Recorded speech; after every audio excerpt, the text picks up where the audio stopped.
faire une conférence dont l'intitulé porte sur le terme croissance, alors que tous les jours, les médias nous relaient des nouvelles économiques qui sont plutôt mauvaises. Et nous, on a pris le contre-pied de tout ça et on a donc décidé d'organiser une conférence sur la croissance. Et vous verrez, à travers ces différents témoignages, que la croissance, même en 2015, ça reste un sujet d'actualité et surtout, ça reste possible.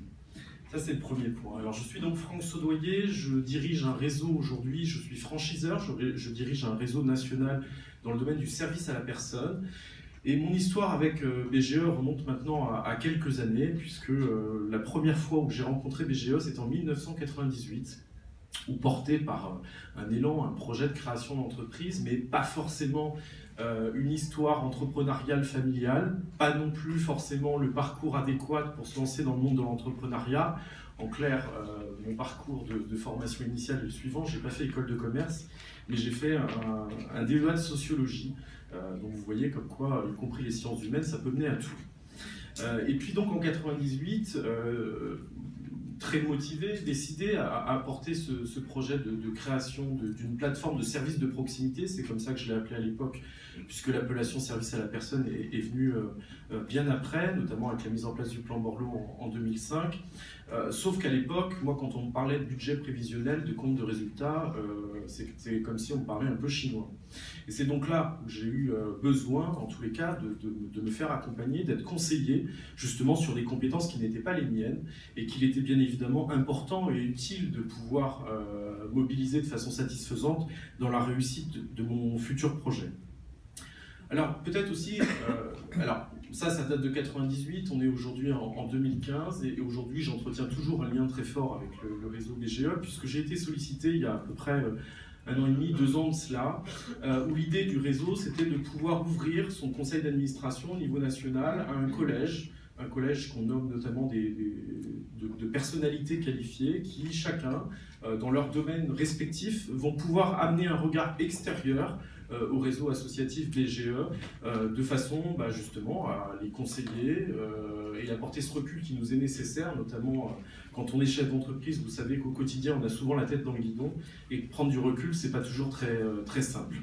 Et j'ai donc accepté cette mission parce que aussi il me semble qu'il ne faut jamais oublier d'où l'on vient et il ne faut non plus jamais oublier les gens qui vous ont tendu la main à un moment lorsque vous avez eu besoin d'eux pour finaliser quelque part un espèce de rêve. Alors avant de devenir chef d'entreprise, on est bien évidemment en amont, on est porteur de projets. Peut-être c'est le cas d'un certain nombre d'entre vous aujourd'hui dans cette salle.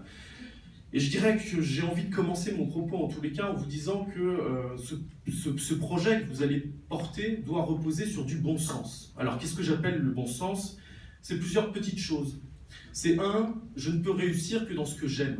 Ça c'est la première chose. Et je pense que c'est le premier élément de la recette qui derrière permet d'atteindre l'objectif qu'on se fixe, à savoir la réussite. Vous savez, on a tous été à l'école et en règle générale, là où les matières où on avait des mauvaises notes, c'était souvent les matières qu'on n'aimait pas, ou le prof qu'on n'aimait pas en tous les cas, mais briller dans un domaine qui n'est pas le vôtre ou celui auquel vous vous sentez le mieux, c'est compliqué. Ça, c'est le premier principe de base. Le deuxième, c'est que bien évidemment, en amont de ce projet et avant de créer, il faut réaliser une étude de marché.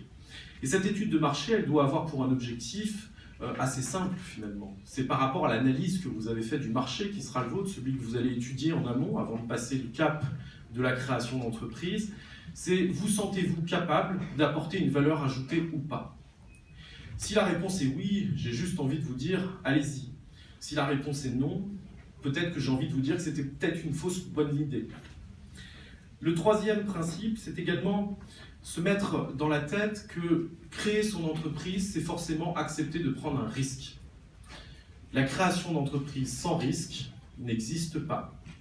Et ce qui distingue un chef d'entreprise d'un salarié, c'est qu'un chef d'entreprise, c'est quelqu'un qui va prendre des risques au quotidien.